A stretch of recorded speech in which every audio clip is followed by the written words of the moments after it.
다음은 이제 민주당 얘기로 한번 넘어가겠습니다. 민주당 얘기는 좀 복잡합니다. 이것도 또 심플하게 정리가 될 수 있을지 지켜보겠습니다. 8월 17일이 벌써 얼마 안 남았습니다. 다음 달입니다. 더불어민주당 전당대회가 열립니다. 전당대회 당대표 선거 출마가 유력한 정청래 전 대표 그리고 송영길 의원이 연일 20년 전 일로 논쟁 중입니다. 주초에는 이제 고 노무현 전 대통령 빈소 방문했느냐 안 했느냐 이 논쟁에 이어서 송영길 의원이 조금 더 이어갑니다. 참여정부 때 추진한 한미 자유무역협정 FTA 찬반을 두고 신경전을 벌이고 있는데요. 자, 당내에서는 이 전당대회 당내에서부터 이 적통 논쟁처럼 보여지는 이 또 파묘라고도 불립니다. 파묘 논쟁으로 흐르고 있는 우려가 제기되기도 하고 이 우려가 있음에도 불구하고 계속됩니다. 과거 이슈에 머물고 있기도 하고요. 좀 어떻게 보시는지 이것도 총평 듣고 한번 더 들어가 볼까요? 파묘 논쟁이 나올 만한 분들이 출마했기 때문에 예. 파묘될 수밖에 없습니다. 네. 그리고 저는 정치인의 과거가 망각의 세월에 묻을 수는 없다고 보고 예. 어쩔 수 없이 나오는 자연스러운 현상이다라는 생각이 들고요. 다만 이것이 차지하는 퍼센테이지가 전부가 되어서는 안 되겠죠. 예. 방금 저희가 이야기 나눴던 이재명 정부의 세 가지 이 새로운 그 미래 산업들 이런 것들을 가지고 논쟁하는 그런 좀 하나의 새로운 전환하는 지혜. 정치에서 제일 중요한 게 이슈 전환이거든요. 예. 그런 부분들이 필요하지 않겠나 이런 생각이 듭니다. 그 변호사님 그 당내에서 보면 실제로 지역위원장도 지금 맡고 계시니까 네. 당내에서 보면 지금 이런 논쟁으로 이제 전당대회가 시작되는 이런 상황 좀 어떻게 보시나요? 네, 사실은 약간의 우려는 했죠. 이번 전당대회가 굉장히 혈투일 것이다. 혈투, 예. 네, 그러니까 피를 흘린다는 것 자체가 파묘나 이제 공격성이 좀 있을 것이다라는 그런 걱정은 있었는데요. 저는 아까 우리 평론가님께서 얘기하셨던 것처럼 이 약간의 파묘는 검증일 수는 있을 것 같아요. 물론 그렇지만 이게 분열과 갈라치기가 되면 안 된다라는 생각은 좀 있고 미래 비전 제시로 이제 당대표 향후 아까 미래 비전을 만든 대통령님과 함께 호흡을 맞춰서 미래를 이끌어 나갈 그런 민주당의 당대표를 뽑는 시간이거든요. 그래서 저는 무슨 생각을 하냐면 민주당원이 굉장히 똑똑합니다. 예. 굉장히 국민들도 똑똑해요. 이런 검증을 끝으로 너무나도 심한 네거티브, 검증을 넘어서는 네거티브에 표를 들어주지 않았어요. 손을 들어주지 않았어요. 예. 그대로. 그래서 굉장히 현명한 판단을 할 것이다. 그거에 맞춰서 정치인들도 그리고 우리 당대표 후보님들도 반응할 것이다라고 생각이 듭니다. 제가 박지원 평론가님께 궁금한 게 두 가지인데 이게 이미 이 이슈가 나오면서부터 이 이슈 자체가 퇴행이다. 이거는 좀 자제하자라는 얘기가 당 안팎에서도 나왔고 언론에서도 계속 지적을 하고 있거든요. 근데 이걸 굳이 이렇게 이어가는 이유가 뭔지 하나 하고 두 번째는 이게 뭐예요? 이런 파묘 논쟁이 네네. 이 논쟁을 이어가는 이유가 뭔지 특히나 송영길 의원 쪽에서 이어가는 이유가 뭔지 그리고 또 하나는 그것과 관련돼서 지금 흔히 이제 말씀하셨던 것처럼 당원들이 크게 분류를 하잖아요.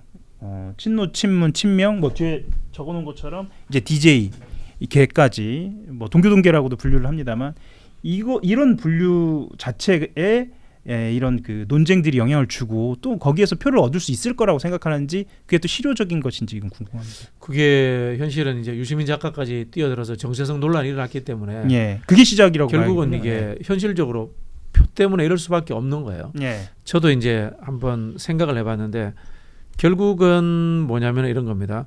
본인들이 못 가져오는 표도 있고 네. 그리고 전략적 타겟팅으로 가야 되는 표가 있는 거예요. 네.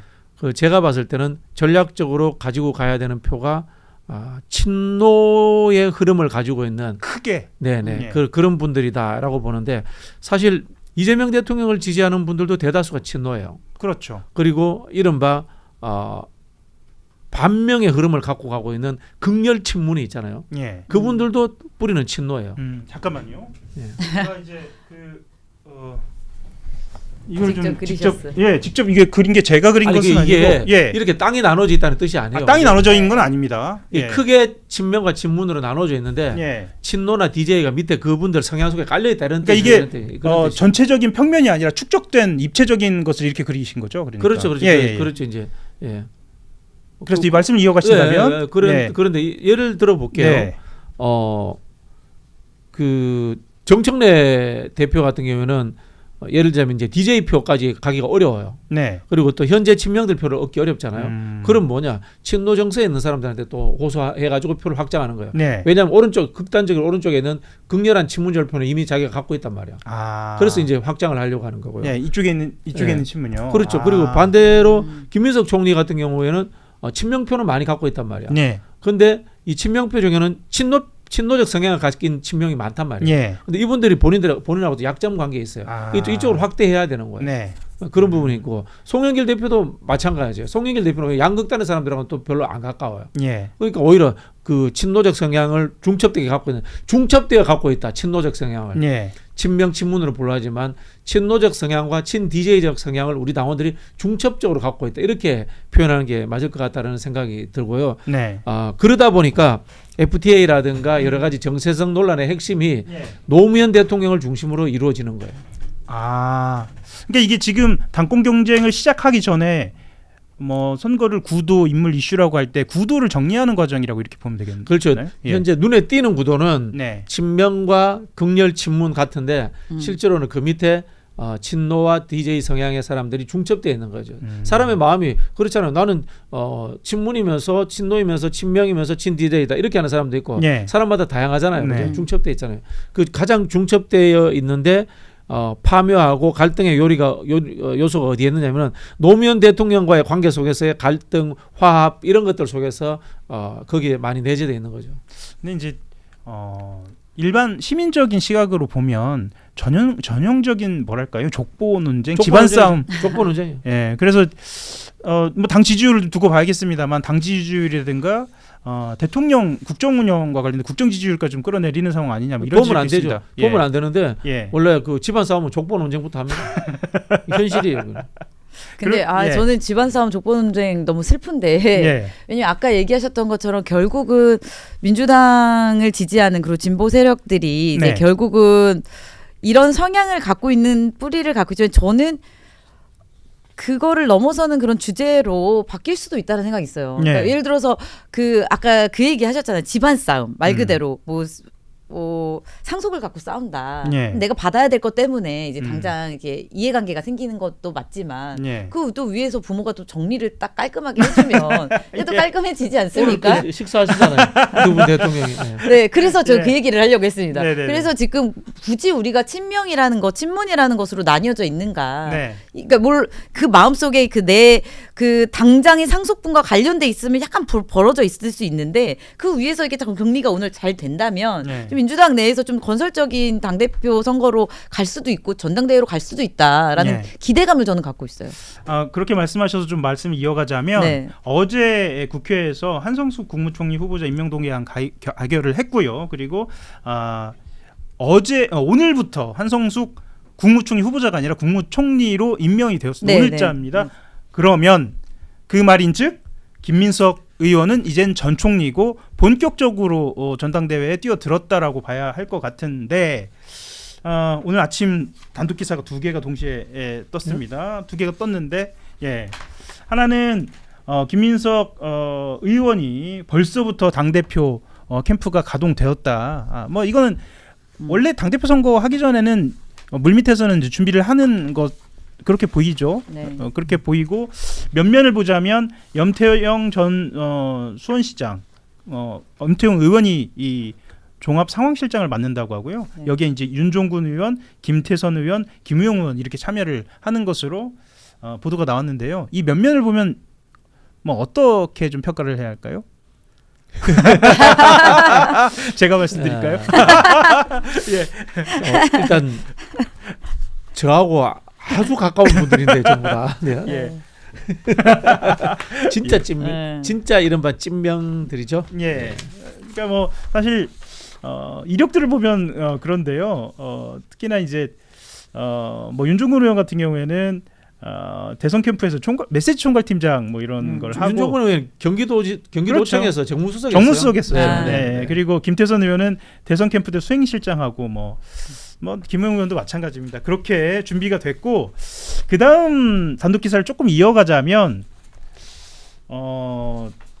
사실은 이 신경전이 단순히 이 과거 문제만 신경전이 아닙니다. 어제 이제 전준희가 본격적으로 1차 회의를 열면서 정한 게 정당대회 일정인데요.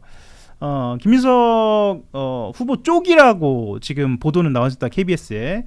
여기서 일정을 문제를 삼았어요. 이제 일정 문제 삼으면서 왜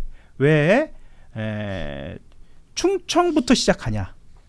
이게 무슨 말씀이냐면 경선 일정을 8월 1일 충남, 충북, 대전, 세종을 시작으로 그 다음 날 2일 울산, 부산 부울경을 하고요. 그 다음에 이제 8일 제주, 인천, 9일에 강원, 대구, 경북, 15일에 호남, 전북, 전남, 광주하고 16일 경기, 서울 순으로 해서 17일 날 이제 결정이 되는 것이죠.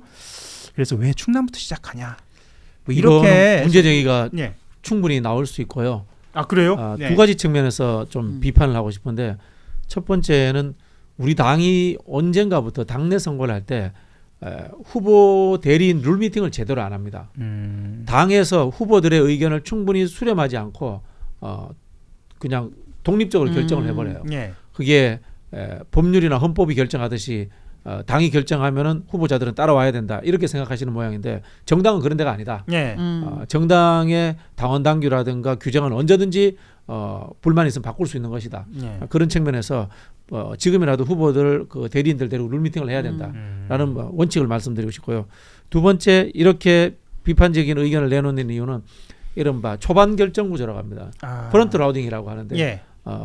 초반에 한두 군데 경선 지역을 오픈해 버리면은 나머지 지역들은 다 결정 나듯이 따라가 버린다는 뜻입니다. 일종의 대세가 형성된다는 대세론이죠. 말씀이시죠? 예. 유명한 게 미국 같은 경우에는 50개 주 경선하잖아요. 네. UMPC하고 아이오와 코커스에 인구가 2% 3%밖에 안 됩니다. 네. 그런데 반년 전부터 후보들이 거기 가서 선거합니다. 거기서 그렇죠. 대세론 장악하려고 예. 했던 거고 2002년 유명한 노무현 경선 기억나시죠? 예. 제주, 울산, 광주 가고 끝나버렸습니다. 인구의 10%도 안 되는데 끝나고 이미 뒤에는 대세론 따라가 버린 거예요. 예. 그런 현상들을 막기 위해서 다양한 뭐 슈퍼 화요일이라든가 이런 제도를 미국에서도 쓰고 있거든요. 그런데 그럼 이 왜 비판이 드느냐?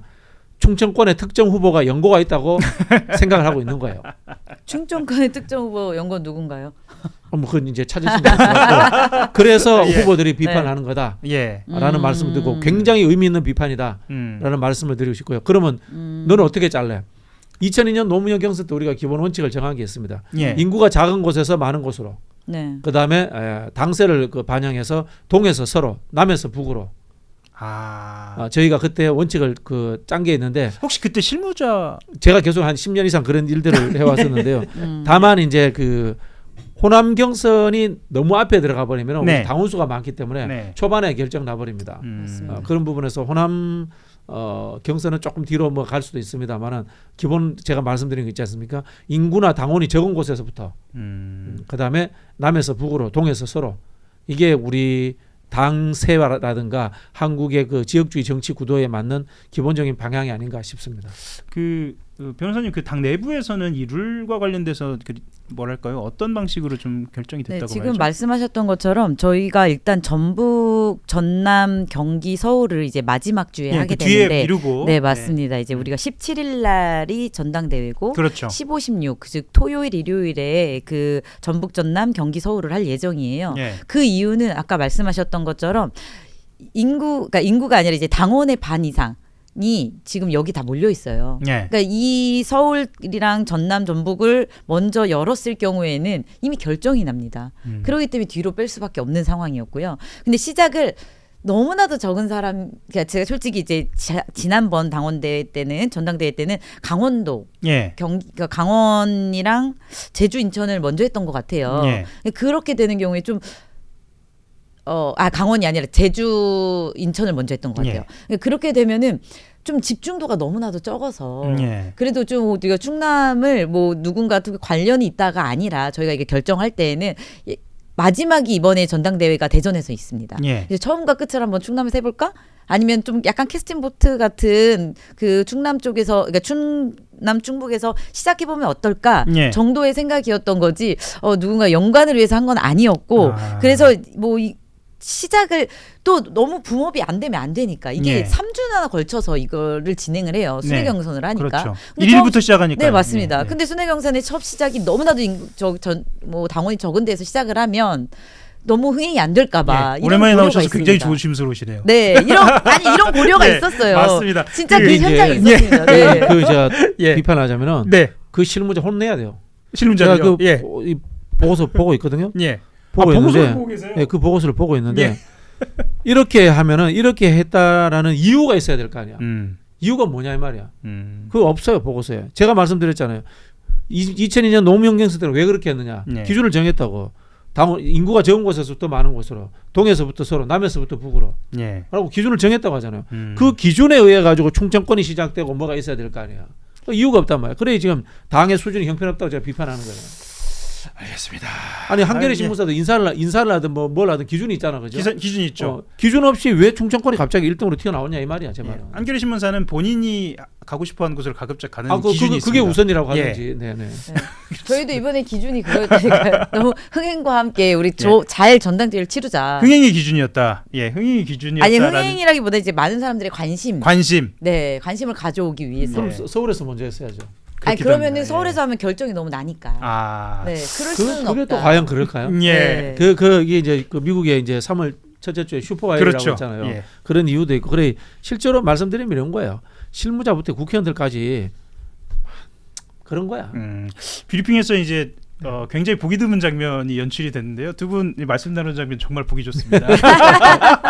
예. 말씀 못 하시니까. 아닙니다. 좋습니다. 자, 그러면 조금만 더 얘기하겠습니다. 이거는 어제부터 모든 언론이 다 이야기를 하고 있는데 아마 박진영 평론가님이 탐탁치 않아라는 질문일 수도 있을 것 같습니다. 어제 이제 전준위에서 결정한 것이 이 지역 순회만이 아니라 그 대의원 권리당원 투표 결과하고 국민 여론조사 결과 반영 비율을 7대3으로 결정했습니다. 그리고 이번부터 이제 1대 그러니까 1인 1표제죠. 자, 이렇게 되면 1인 1표제 도입이 됐고 뭐 대의원 권리당원 투표랑 여론조사 반영 비율 7대3이다라고 하면 벌써부터 모든 언론에서 누가 유리할 것이다라고 이야기를 하고 있거든요. 일단은 어떻게 보세요? 이게 누군가에게 유리한 구도가 될 수 있다라고 보시는 건지. 좀 그렇게 보지는 않습니다. 예. 그러면 이번에는 권리당원과 대의원과의 비율이 1대1로 된 것에 대해서는 큰 뭐 대세 아니 권리당원과 대의원의 비율이 없는 거예요. 그러니까요. 그 대의원 투표가 아닌 거야. 그렇게 그렇죠. 이야기하지. 전체 당원의 1인 1표가 된 1인 거죠. 1표제가 그런 된 거죠. 거죠. 그런 예. 거죠. 뭐 그런 이번엔 처음이죠, 사실. 그런 방향은 동일합니다. 그러면 이제 여기서부터 이제 또 근본적인 질문을 던져볼게요. 그럼 여론조사 30%는 왜 들어왔어? 그럼 우리 대통령 선거할 때 국민들이 70% 투표하고 그다음에 여론조사 30% 하냐? 이러면 할 말 없잖아요, 그죠? 이게 사실은 한국의 정당이 어수선하잖아요. 제가 그렇죠. 극단적 표현 안 쓰려고 하는데 그러니까 자꾸 말씀드리잖아요. 이 룰이 왜 나왔는지 이런 거에 대한 설명이 없어. 예. 국민 여론, 당신과 민심이 괴리되니까 국민 여론 일부를 반영해야 된다라든가 설명 없이 그냥 짜집기를 해버리니까 이게 자꾸 당리장략으로 이게 누구한테 유리하냐 불리하냐 이런 식으로 막 흘러가는 거거든요. 예. 그럼 너는 어떻게 할래? 그러면은 저는 이렇게 할게요. 층을 달리하겠어요. 층을요. 최종 결선 투표라든가 아니면 후보가 최종 확정되잖아, 그죠? 컷오프를 끝나서 거기에는 전당원 투표를 하겠어요. 예. 당원 투표로 뭐 1대 모두가 한 표. 그리고 그 전에 컷오프를 한번 하는 거야. 예. 처음에 컷오프는 여론조사를 해버리는 거야. 두 번째 컷오프는 대의원들이 해버리는 거야. 예. 그리고 마지막에 당원들이 하는 거예요. 예. 이게 예를 들자면 이런 거예요. 심의 토론의 과정. 뭐 이건 좀 뭐 가정입니다. 예. 가정입니다만은 좀 더 적은 사람들이 좀 더 깊게 볼 수 있는 시간들은 줘야 되는 거예요. 그렇게 생각한다면은 당에 처음에 있지 않습니까? 국회의원 뽑을 때 우리 서류 등록하고 이런 거 왜 합니까? 공천 심사 왜 합니까? 그냥 당원들한테 바로 맡겨서 투표하고 끝내버리죠. 그런 거 아니겠습니까? 예.